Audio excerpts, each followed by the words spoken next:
Welcome to True Talk on WMNF 88.5 with Ahmed and Samar. On today's program, we're going to be speaking to somebody from the Samud Flotilla, a series of boats that have been trying to break the siege on Gaza and have been intercepted by Israeli forces. And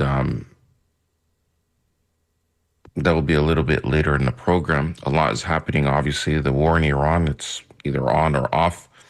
There's a stalemate. Is the Strait of Hormuz open or not? And it just seems so interesting that the financial markets are, in a way, reacting to the news. Some people are at this point just speculating that, some investors are making a lot of money out of this war, speculating on oil prices. Oil prices are going up, they're going down. And a lot of it is just based on statements that are made. And certain investors, and it seems like they're anonymous, are making a ton of money on these geopolitical, I guess, announcements, press releases, when not a lot of difference, not much is changing on the actual ground. The latest being that the Trump administration had announced that they'll be escorting ships out of the Hormuz, I guess, Operation Liberty, which the markets reacted to, but then within hours it was shelved. President Trump saying that they're stopping it or pausing it for now. Not sure if they actually freed any ships or escorted any ships out of the Gulf, but it didn't seem very successful. So, however, people are just at this point speculating whether a lot of this is being driven by for financial purposes or not. Samar is joining me now, and Samar, we're going to have somebody that's speaking about the Samud flotilla. What is that, and how are you, by the way? Assalamu alaikum, Ahmed. I am well, alhamdulillah. And greetings to all our listeners and supporters. Yes, Ahmed, I have been working very hard to get Tariq Raouf. He's an American, I think, based in Seattle. And he is part of the flotilla. And he has a very interesting background. Of course, he's born in the US, but he was working with Apple, but maybe, and then he was fired.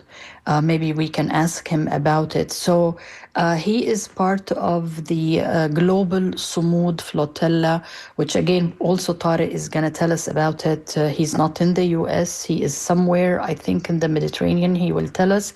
But there were so many logistics involved, Ahmed. But I think Tariq just joined us. So Tariq, welcome to True Talk. Hi. Yes. Hi. Good to be Yes, here. Tariq. I know you are, I'm not sure even where you are, Tariq. But I know that we might have, just to let our listeners know, that we might have some logistics issues or some audio issues. So please be understanding that Tariq is in a very volatile situation. He'll tell us a little bit about it. But Tariq, I was telling my co-host Ahmed about you and about your background, that you are, of course, probably Palestinian, and you used to work with Apple. You are a tech worker with Apple, and you were fired. And from the snippet that you sent me from educating audience about the company's Zionism, your work revolves around educating and informing people around the globe about big tech complicity in Israel and Israeli apartheid and genocide. Welcome to True Talk, first of all, Tariq. Thank you so much. It's really good to be here. It's hold on. I'm just having to move on my boat. There's a little bit of chaos happening. We're all in the middle of like switching boats. So Okay, where are you now? Can you say, or you don't? yes, yeah. We're currently anchored off the shores of Crete currently. So we've been anchored here for a few days after the interception there was like a storm. There's a big windstorm happening, and so we had to head to the shores of Crete to anchor for a few days to wait out the storm. And then we are currently getting ready to travel to Turkey for an assembly where we'll all be gathering and trying to figure out next steps from there. Okay, can you give us a little bit of background on you, first of all, before we get into the flotilla?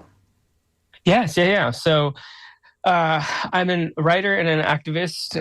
My activism work really started with Apple. In January of 2023, I had a Zionist couple kind of complain about a Palestine flag that I was wearing as I was working at the Genius Bar. And Apple, instead of defending me, they sided with the Zionist couple and told me that I couldn't wear the Palestine flag pin anymore. That's when I first kind of realized just how Zionist this company was. And so I started doing a lot of work within that year, trying to advocate and educate people about the extent of which Apple supports Israel, which is very, very deeply. And then in October of 2023, when the genocide started happening, I started getting more people kind of paying attention because it brought Palestine to new audiences, and more people were willing to listen. So I've really doubled down in advocating against Apple's Zionism since then. And because of that, I was ultimately fired in late June, early July of 2024. So because of that work with Apple and the experience that I've had with Apple, I actually co-founded an organization called Apples Against Apartheid. So it's current and former Apple employees trying to advocate and educate people about Apple's role in Israeli apartheid. And we've managed to do a few global Apple Store protests. We've educated a lot of people about Apple's role in this genocide. And being unemployed, it gave me the opportunity to join the Global March to Gaza. One moment. And in doing that work and being introduced to the team that brought the march on, that's what kind of led me to joining them for these flotilla missions that they've done since. Tariq, you are Palestinian originally? Yes, yeah. I'm Palestinian. I'm 100% Palestinian. My Baba's family is from Gaza, and my mom's family is from a village called Lifta. And you were born in the U.S.? Yes, I was born and raised in San Francisco, and I currently live in Seattle. So Tariq, this is like a question that people, they keep asking me and Ahmed, and when we do the show, like they assume that the Palestinians, especially like my mom who was born in Palestine, she's older than Israel, that by the time they are gone, the new generation would have forgotten. You are probably, a third generation since Al-Nakba. What kept Palestine alive for you?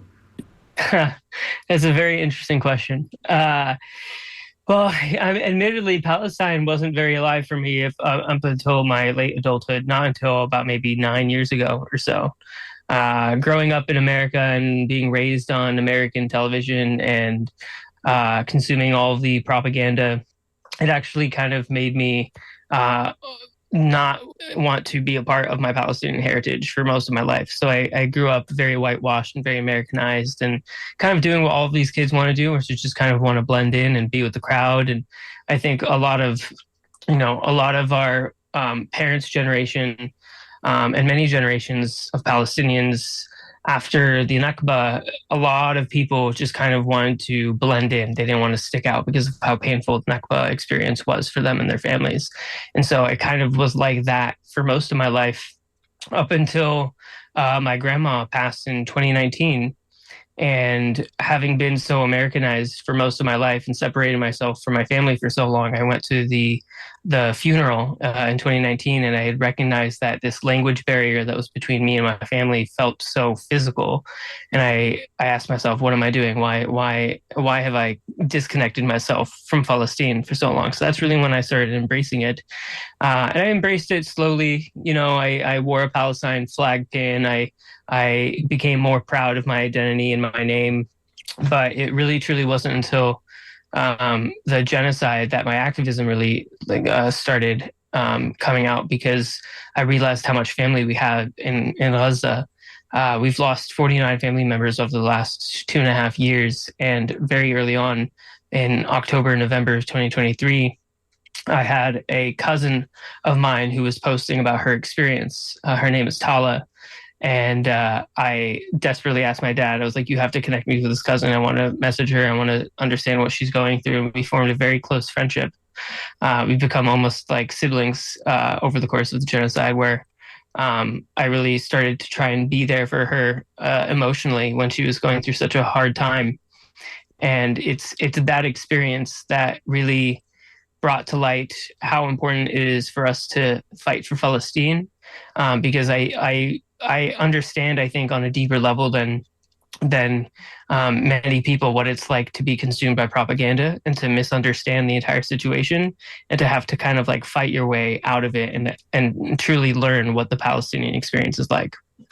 That's quite interesting, Tara, and that's not a typical story that at adulthood you started paying attention to the significance of your heritage and the heavy price Palestinians, even if they're born in the US and totally in a way geographically separated from the homeland of Palestine, that there is a heavy price to pay. What were like things that you thought that shocked you about the history of Palestine or the story of Palestine, or things that you wished you had known before? Oh gosh, I mean, there's so many things. There's so many things. I think what really like truly shocked me is just the sheer amount of violence that our families and our ancestors have faced at the hands of British colonialism and American imperialism that has gone unchecked for so long.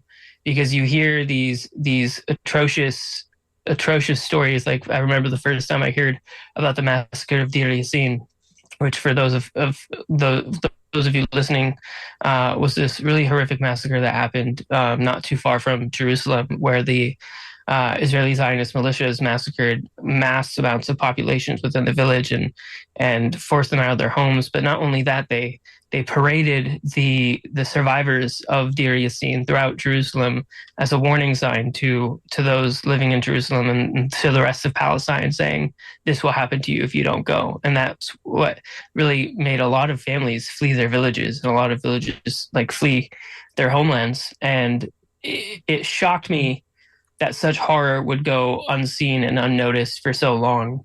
And I think that's one of the reasons why I do so much advocacy, is because I don't think that many people, when they hear these stories and they realize the legitimacy and the pain that these people go through, I don't think people are okay with it. But the problem is that people don't hear about them. The systems that we live in are designed to erase those stories or to manipulate them in some way.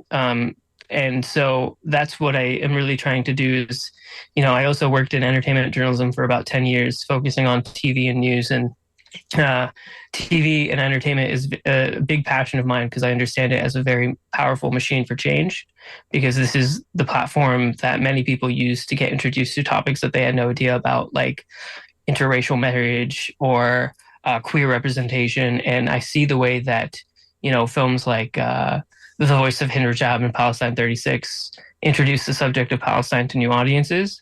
And so in everything that I've done, I've realized that it's all about sharing these stories, because it's not necessarily the facts that change people's minds. It's the stories of what people experience that do.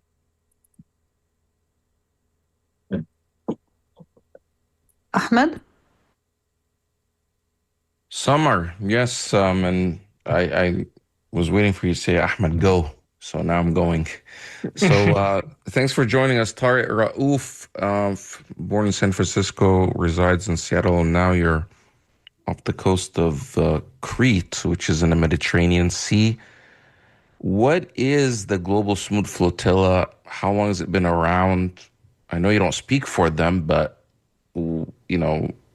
this is not the first time. What is a flotilla, by the way, for those who are listening that don't know? What is a flotilla? Is it one boat? Is it multiple boats? Flotilla Who owns these boats? It could be any number of boats. For a long time, the flotillas, the flotilla, the idea of sailing a flotilla to break Israel's illegal siege started in 2008 or 2007, 2008 by an organization called the Freedom Flotilla Coalition. They're really what started all of this. Haweda Araf is one of the founding people of the Freedom Flotilla Coalition. And for a little while, they successfully managed to get these flotillas. And again, the flotilla is basically a ship designed in my personal definition of the word is a ship designed to try and bring aid to a certain population. That's how I don't know if that's like the legal definition, but in terms of talking about these flotilla movements, it's basically trying to get these ships to try and break Israel's illegal siege. And it started in 2007, 2008. And just shortly after Israel started their illegal blockade on Gaza in 2006. And so the aim was to, again, provide this population with aid that they desperately need because Israel controls almost everything, literally everything that goes through their borders and go through the checkpoints.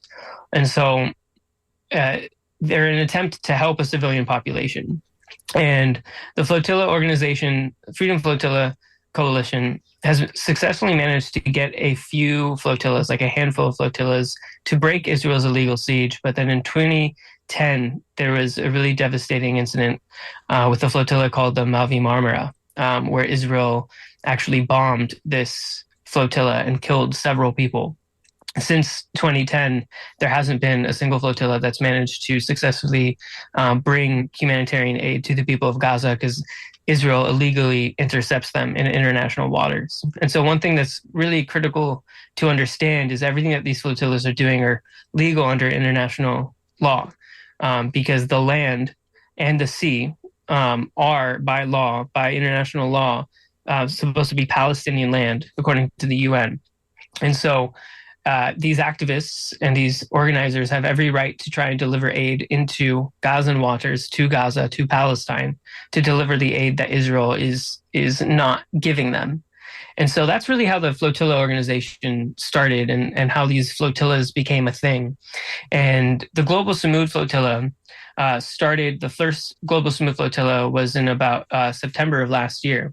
And it was with the aim of, these flotillas have been doing one boat, two boats, maybe three boats at a time, and they always get intercepted. And so we thought, well, how many boats can the Israeli military handle? So we had 42 boats, the largest collection of flotilla vessels ever to try and attempt to break Israel's illegal siege.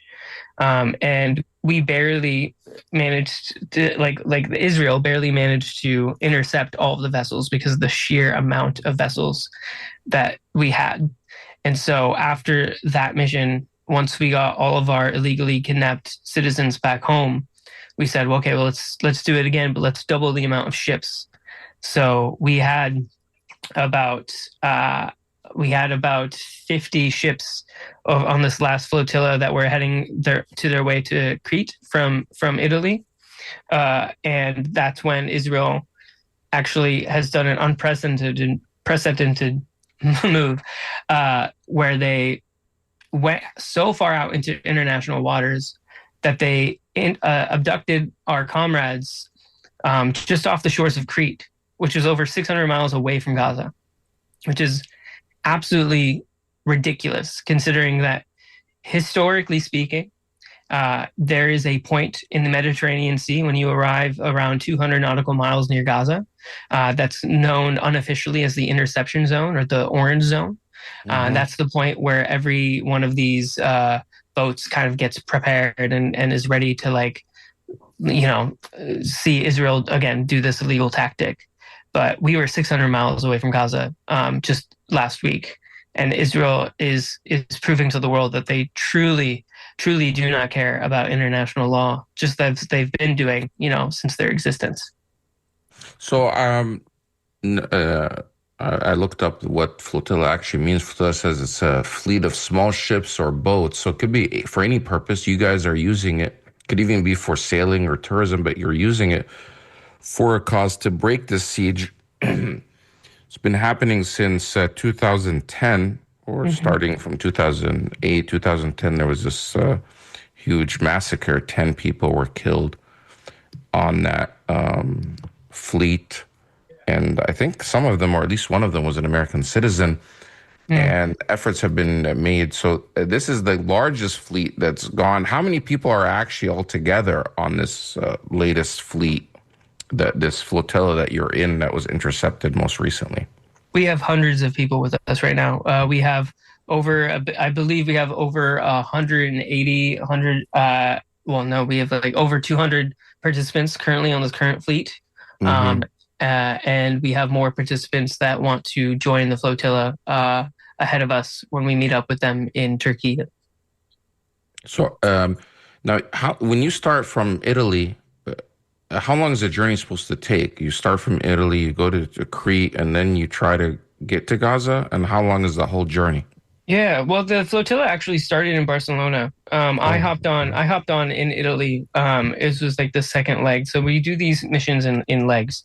So the official launch was from Barcelona. The sail from Barcelona to Italy took about 5 days, 6 days or so.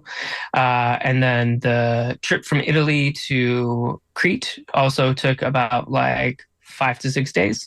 And then we go to Turkey. Turkey, it takes about a couple of days. And then from Turkey, in order to get to Gaza, it's, again, just a few days, maybe 2 or 3 days until eventually reaching Gaza.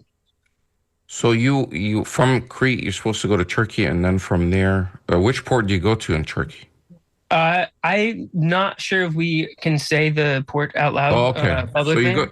Okay, no problem. I mean, but the idea is, so now that you've been stopped, and I saw the number on your website, on not your website, but the Global Smooth Flotilla said that 180 were kidnapped.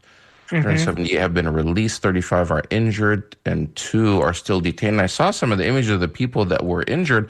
A lot of them looked like they were badly beat up. It wasn't just handcuff markings. But so have you heard stories of people physically being beaten up or tortured?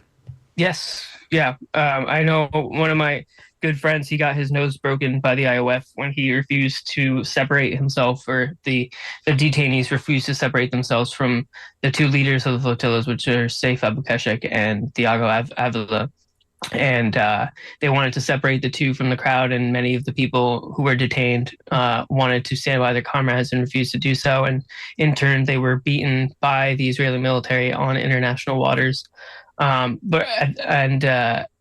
there are reports of broken ribs, broken noses, bruises, and unfortunately, we have several cases of sexual assault against our participants by the Israeli military. So, how many? I mean, a lot of these people are obviously international. They're from different countries around the world, right? They're not necessarily Arab. I mean, you happen to be Arab American, Palestinian American, but these are people from all nationalities. Some of them have no connection to the Middle East or the Arab world. What are their countries of origin? Are they doing anything to advocate for, or to protest, or to file grievances against the Israeli government for what they did to their citizens in international waters?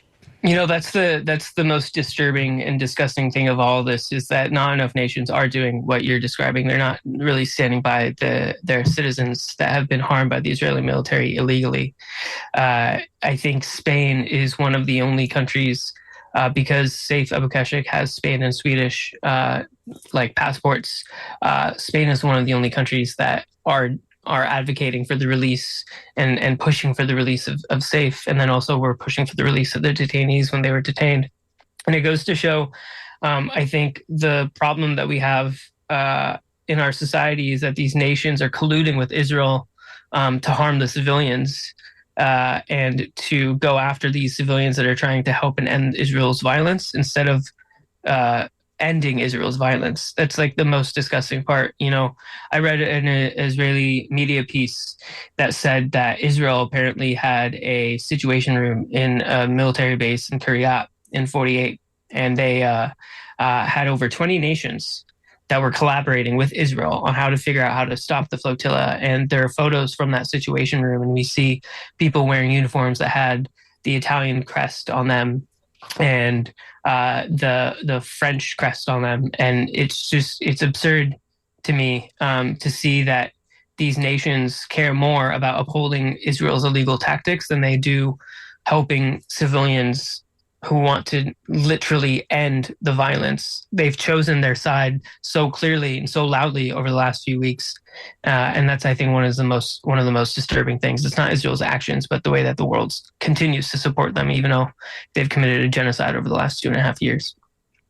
And especially since the whole world has seen the length of what Israel is willing to do and their military, not only in Gaza, but also in Lebanon and other places, that, they don't have any hesitation to kill, civilians, which means that could include you guys and the people participating in this flotilla. Why do you think that somehow, for whatever reason, Israel gets this pass where they're somehow above the law? They can do, whatever they want and no consequences or no accountability. Where if any other nation did the same thing, they would be held accountable. I think it's their weaponization of their Jewish identity that makes so many people so scared to say anything, because as we know as Palestinians, anytime you say anything against the IDF or against Zionism, you get called an anti-Semite. And so it's not only the weaponization of a beautiful religion that should not be associated with such horror and violence, but it's also the fact that over the course of the last 70 plus years, Israel has also created a very successful marketing campaign for themselves as, the Silicon Valley of the Middle East, and providing all of these tech companies these resources and these places where they can create new hubs within Israel to then create content, not content, but material that benefit so many corporations, and so I think it's a double-edged sword. And I think because Israel has invested so much into the tech sector and so much into so many aspects of our society worldwide, people who profit from capitalism, who profit from apartheid and colonialism, they see that the profits are too grand for them to let go, and in their eyes, this violence is no matter for them. They don't care about it as long as they continue to profit in some way from Israel's existence. You call Judaism a beautiful religion. A lot of people would accuse you, the pro-Israel people accuse people on the flotilla as anti-Semitics who hate Jews, and a lot of times they use the word Jew hatred.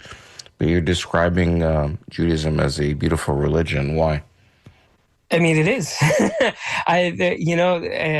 I don't know the core tenets of Judaism, so I can't speak to it, but every single anti-Zionist Jew that I speak to has been so full of heart and care and love and beauty, and they feel so much shame for the way that Israel continues to represent their religion so horrifically throughout the rest of the world.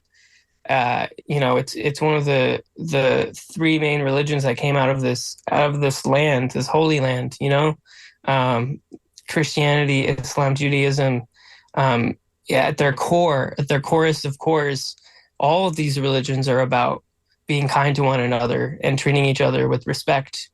And for so long before Israel's creation, we lived side by side amongst Jews and Christians and Muslims, and it's truly horrific to see the way that Israel has taken advantage of the fear and the regret that happened after the Holocaust to then utilize their position as a way to defend any of their actions. But I think one thing is also that must be made very crystal clear is that Israel's actions and Zionism didn't start because of the Holocaust. It started far before the Holocaust in the late 1800s, when the founders of Zionism were trying to, find a place to colonize. And during the first Zionist Congress, the meeting that the founders of Zionism had, they said they were trying to figure out what land to colonize, if it was going to be Argentina or Palestine or other places, and they ended up voting on colonizing Palestine. And I think that's one thing to be very crystal clear about is that when we talk about Zionism, we are not talking about Judaism. We're talking about this political movement that was starting by Theodore Herzl and his goons to colonize a land that they wanted for themselves. And so I think it's so crystal clear that when we have these discussions about Palestine, that we make it abundantly clear that our issue is not with the Jewish community, but with the people who support the Zionist ethnic cleansing of our land. Let me just remind our listeners that they are listening to True Talk on WMNF 88.5 FM, and Ahmed, Bedier, my co-host, and myself are talking to Tarek Raouf, who is a Palestinian-American writer and activist based in Seattle, Washington. He was born in San Francisco. He's also a former tech worker with Apple who was fired because he was educating people about the company's Zionism. But we are talking with Tarek today because he is a member or part of what is known as the flotilla that is trying to break the siege on Gaza. And as we speak, he's now in Crete in the Mediterranean. As we speak, Tarek, actually, I just saw a tweet from Lula, president of Brazil, if I'm not mistaken. He's talking about let me quote, maintaining the imprisonment of Brazilian citizen Thiago Avila, a member of the global Sumud flotilla, is an unjustifiable action by the Israeli government, causes great concern and must be condemned by all. The detention of the flotilla activists in international waters had already represented a serious affront to international law. For this reason, our government, Brazil, together with that of Spain, which also had a citizen detained, demands that they receive full guarantees of safety and be immediately released. I think I read, Tarek, that Thiago's mom just passed away, and I'm not sure if you know or not, but his family tried with the Israeli government to allow him to talk to her before her death, but this was denied. Have you met Thiago, and do you have any idea how he became, as a Brazilian, interested in this cause of Gaza and Palestine? I have met Thiago, yeah, and he is a very kind-hearted and gentle soul, and he's been in this movement. He joined the flotilla movement with the Freedom Flotilla Coalition, I think last year, maybe the year before. I'm not quite sure exactly when he started, but he started before the Global Sumud Flotilla was even a thing. And I think, I've been around many of his dear friends and loved ones as we've worked together on this flotilla mission, and they have nothing but good things to say about the way that he has a passion for his activism and his ability to try and mobilize people and inspire people to stand up against these systems of injustice. And it's truly heartbreaking to hear about the passing of Thiago's mother. And a friend of mine, Mo Hamza, recently spoke about how there is no other way to look at this but than to say that Israel helped kill Thiago's mother by this sheer amount of panic and stress that was forced upon her body, because she's had health issues for a very, very, very long time, and very serious health issues. And he makes a point, Mo does, that this is nothing new. It's not so many children, elderly people, and normal young people die of heart failure because of the sheer amount of panic and stress that the Israeli military puts on them, whether it is because of a house raid or false imprisonment or any number of violent and atrocious things that Israel does to Palestinians. And so to hear about Thiago's mother's passing was a testament to the effect of Israel's violence and how it stretches long past just the individuals that they are currently detaining.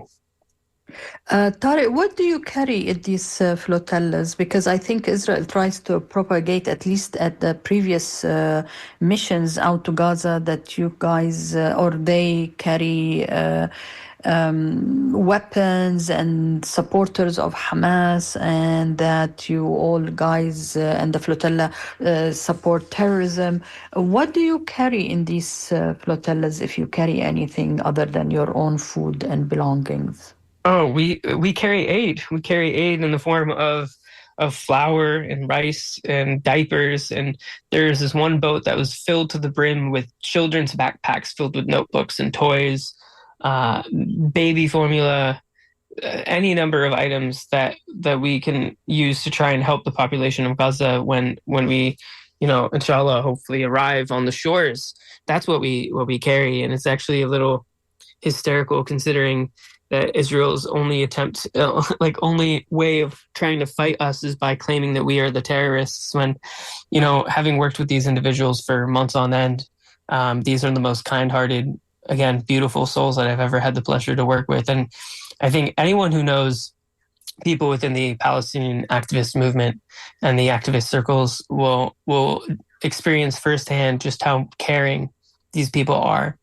And one of the most beautiful things that I found being surrounded by these people over the last few weeks is the amount of international solidarity that is here, because these are people that, they're not getting paid by anyone. They lose out on jobs or opportunities because they spend time to come here, and they are coming here out of the goodness of their own hearts. I had a meeting with all of our participants just the other day, and I was telling them just how heartfelt I was, like how full my heart was, seeing them all care so much to want to contribute to this fight, not because they benefit in some way, but because they deeply know that it's so crucial for them to stand up against this injustice, and it's these people are filled with love, and so are these boats. And it's comical to think that anyone would assume that these boats have anything other than aid and care.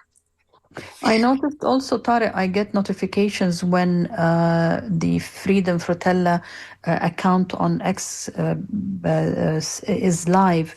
So when you are close to or leaving, for instance, let's say Crete or Turkey, and you are nearing international waters, and that's where Israel starts attacking the flotillas in violation, of course, of international law. You start transmitting live. Now, Mike, and I've seen one time where how brutal they are, and how panicked people are, and the safety issue, and you are sometimes in the middle of the water, and the boat is rocking from side to side. It's really very dramatic.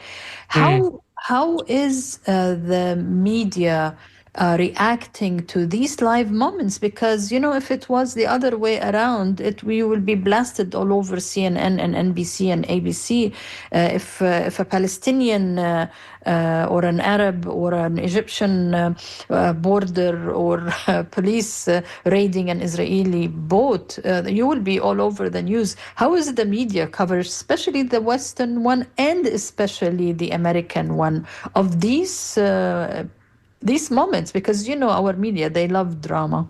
It's true, they do love drama. It's the coverage of these flotillas has always been a reflection of the way that the media has chosen to portray the entire story of Palestine. They will say I've been in interviews where they'll say that you're doing this just to get intercepted. These are civilians that are doing things that they shouldn't be doing.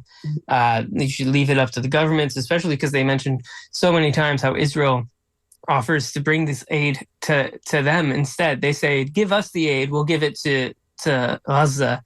And I'm like, brother, you have thousands of trucks waiting outside the walls of Gaza every single day. Why don't you let those in and let us help continue to bring more aid? It's truly atrocious. And again, it's purely a reflection of empirical colonialist mindsets, where they're determined to keep this track record of painting all Middle Eastern, all Arabs, all Muslims as some sort of villain that has nothing on their minds but violence. And when I see headlines or the way that people choose to cover the flotillas, I'm just reminded of how deeply systemic these issues are, and how widespread they are across all of the Western world, especially in America, especially with the current administration. It's not surprising to see the lack of coverage, or when they do cover us, they try to paint us in some way that makes us seem like we deserve this punishment or this act in some way.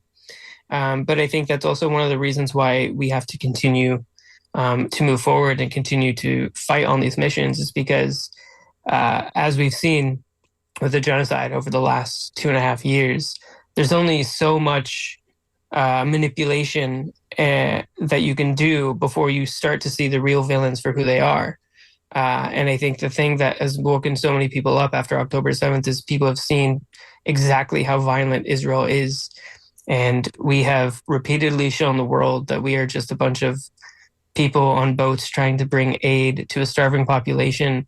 And I think there's not much that they can do to combat that other than, twist around the headlines, twist around the narrative, so that in some way that the people that don't know any better will see us as the villains instead of seeing Israel as the villains that they are.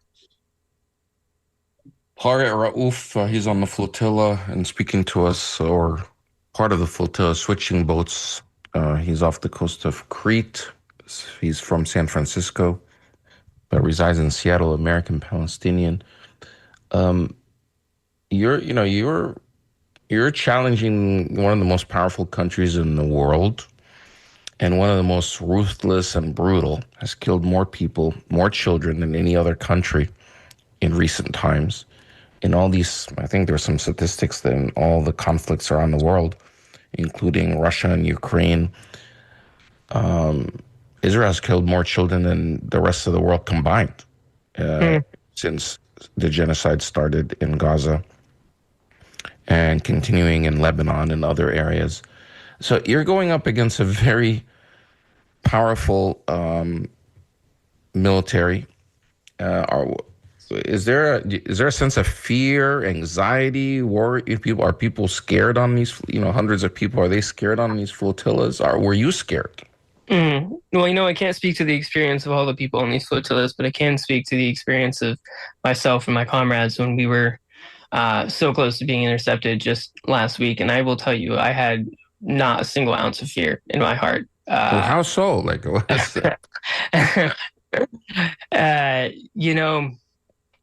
It comes to a point where you have to recognize that this most powerful army, government, military in the world, has to be confronted by someone, has to be confronted and condemned by someone. And if our leaders aren't going to do that, then it is up to us.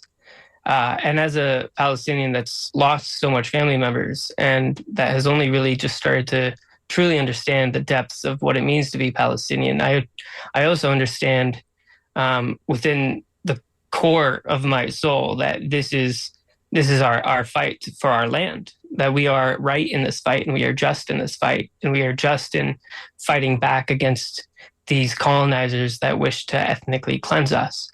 And I also know that it doesn't matter what happens to us, that the fight will continue. And we are just a small part of a beautiful, beautiful collection and movement that is determined to see a free Palestine within our lifetime. We've seen over the last 2.5 years that we are the closest to a free Palestine that we ever have before, because Israel's approval ratings continue to drop, and polls constantly show that there's a generational shift happening where the younger generations are now more supportive of Palestine than they ever have been of Israel than any of our previous generations. And so when it comes to facing these fears, there are over 9,000 Palestinian prisoners being illegally held captive in Israeli prison, held hostage. And there are countless martyrs and countless Palestinians in the West Bank and in Gaza that face these horrors every single day. I've lost 49 family members that have had buildings dropped on them, children sniped in the head, teenager sniped when he was collecting rainwater, and nothing that I experience is anything like any of that. And I know that if my family has the ability to survive all of that, and if our people have the ability to survive all of that, then I know that no matter what they do, how much pain they want to inflict, or how much torture they want to impose, or how much fear they want to strike into our hearts, I know that I am more than capable of handling that because our people have. And I think there's that ancestral strength that comes from within, being connected to a land, being connected to our indigenousness and our ability to really stay true to where we come from for generations, I think gives us the strength that we need to combat these, massive militaries. And especially after my fight with Apple and this, like, I'm no stranger to fighting against multi-billion, multi-trillion dollar people that are trying to cause harm. So I think over the last few weeks, that has just stuck with me. And I'm proud to say that when we were being chased by the IOF, I did not fear them. So, I mean, you mentioned several times fighting, and you have to have the right to fight against these oppressors and colonizers, but you don't have any weapons. What are you fighting with? What is your fight? I mean, you mentioned fighting and being able to liberate these people, but you don't have any weapons to fight with. How are you guys fighting? Oh, gosh. Well, I am personally fighting using my humanity, my heart, my brain, my mind, my words as an author, as a writer, because this is a battle of wits as much as it is a battle of arms. And I think people often think that the only way to fight, especially our leaders, for some reason, they often think that the only way to fight is by using bombs or bullets or something atrocious and something devastating. But as we've seen with so many of our BDS wins, as we've seen with so many of our political wins, any real leader knows that the real fight is with your mind. It's the weak people. The weak people are the ones that have to resort to violence. Violence is a sign of weakness. It's a sign of an ineptitude of ability to think critically, to meet with someone at the table and to have a conversation, to understand each other as human beings and as people. And so, yeah. When you mentioned our leaders, that choose to, use weapons, are you referring to the American government and the military, or which leaders are you referring to as our leaders? Yes, the American military. I mean, globally. I mean, honestly, but yes, the American military is really truly the because some might think like, oh, the leaders of the flotilla want to. No, sorry. Ahmed is our investigative. It's not investigative. It's just that I want to clarify. When it comes to the language, he does that to me all the time. They will take it out of context. I love it. Please. Yeah, I know. But no, I just couldn't help it because Ahmed, whenever I say we, he's like confused. Who is the we? Yeah, the Arab. I agree with him. Actually. But I was shocked to hear about all the suffering that people within your family have undertaken, have been subjected to, all the killing. But oftentimes it's like the Israelis that are always claiming. The Israeli leaders, the government, the military, to justify all this, the violence that they're doing, they're saying, well, these are people who are trying to wipe us off the face of the earth. They're trying to wipe us off the face of the map. The flotilla people, they're trying to wipe us out. They want to eliminate all of us. We're surrounded by all these neighbors that want to just destroy us, and we have to, basically destroy them first. It seems like they're the ones that are doing the only ones that are actually wiping people off the face of the earth. Every accusation is always a confession. Yeah, tell us more about that. Confession. Oh gosh. Well, I mean, Israel wants to say that we're so violent that we train people from a young age to hate all Jewish people, or that we are the ones causing such harm. In reality, there are documentaries and videos showing you classrooms in Israel where they literally teach people these horrific chants about hating Arabs and killing Arabs, and when they say we are the ones terrorizing the world, truly it's a manipulation on their end where they're confessing that they're the ones wanting to terrorize the world, and by claiming that they're the ones defending themselves from violence, what we're really seeing is that they're the ones enacting the violence, and they say that they're defending themselves so that they can proactively go out of their way to harm us. Actually, Tariq, your activism and the activism of so many young Americans, and like you have seen probably and followed what happened with the universities and Colombia, and how a little demonstration started there for Palestine and for Gaza, how it spread all over the U.S. and actually crossed borders. But now, for instance, the New Yorker is publishing today an article, actually like 6 hours ago, that says, I'm quoting here, at many Jewish institutions, rejecting Zionism is indeed regarded as a form of sacrilegious, but more and more American Jews are having a hard time reconciling other core features of their identity with support for Israel's current government.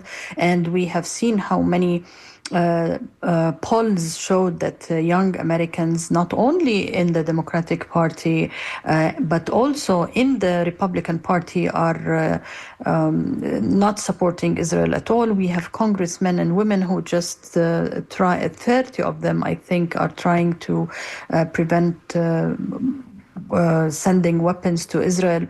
And you have seen, of course, what happened to TikTok. So, Tariq, I think what you're doing is just amazing. It's a ripple effect. I think it might be really your generation that will see a free Palestine. But when we say again free Palestine, in case Ahmed jumps on us on this now, my investigative watchdog, what do we mean by free Palestine? When you said like we might see a free Palestine, what is a free Palestine? We have like 2 minutes. Tariq. Yeah. A free Palestine is a Palestine where all people can live equally with equal rights and enjoy the blessed beauty of our homeland, of the olive trees and the rivers and all of the beautiful orange and the blossoms. A free Palestine is being able to unite with all religions, regardless of race, religion, or sex. A free Palestine is a place where people can come and bathe in the sunlight and gaze under the stars, with knowing that they don't have to be subjected to violence or racism or apartheid, where they can share freely and give freely with their neighbors, and a place that truly everyone belongs, and where everybody is seen as human, because at the core of it, Free Palestine is about recognizing the humanity within each and every single one of us and cherishing that humanity and making sure that that humanity can thrive instead of constantly being under bombardment or horror or violence. That's what a free Palestine means to me. I want to thank you, Tariq Raouf, for being on True Talk. Tariq is at the moment in Crete in the Mediterranean and part of the flotilla. Best of luck, Tariq. Shukran. Thank you so much. Stay safe, and I hope to speak to you again. Absolutely. Okay. Yes, keep updating us. Thank you, Tariq. Ahmed, I think we have a minute or so to go. Does Tariq have a Twitter people can follow? Yeah, Tariq _Raouf, TARIQ _RAOUF, and that's both on Twitter and on Instagram. Okay. I think you're more Thanks, active on Instagram. I thought Tariq left us, but he's still here. Thanks for still being with us. No problem. I think he likes the... We'll add him as a co-host for the future. When you come back, we can come to Tampa. There's a port here. You can dock your boat. Oh, yeah, absolutely. Love to. Okay. Thank you so much, Tariq. I think Samar, we're finishing up. This is WMNF Tampa. The Scoop is next. And we have a lot happening. But I guess we'll be here same time, same place on WMNF a week from today at 12 o'clock noon, right after NPR News. Do you have anything to say before we end up? No, Ahmed, stay safe, and inshallah, next week we will have another interesting topic to talk about. Yeah, we have exactly 20 seconds left to say something beautiful. A lot is happening. Of course, we got to pay attention to the Middle East and what's happening in Palestine, Lebanon, Iran, all these places. The Strait of Hormuz. Is the war going to be over or not? So stay safe, everyone. Have a great weekend. The Scoop is next. Take care.